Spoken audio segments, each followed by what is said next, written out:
Hello there! Today, you'll learn how to automate your Instagram comment replies in just a few simple clicks.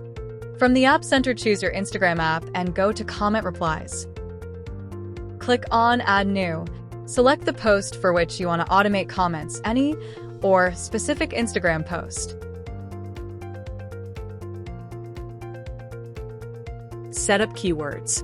Select any or define specific keywords. The auto-reply will trigger whenever a comment matches your selected keywords and criteria.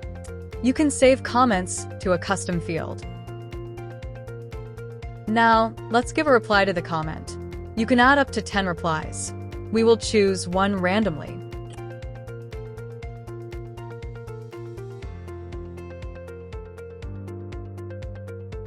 And finally, you can compose a message to send as a DM to your customer.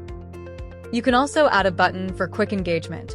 When clicked, it lets you start a conversation manually or trigger an automation. And that's it, an easy way to engage with your customers effectively. Let's see it in action on an Instagram page. When a user comments on your post or reel, we automatically reply and send a DM on Instagram. You can follow along in the live chat to see it in real time.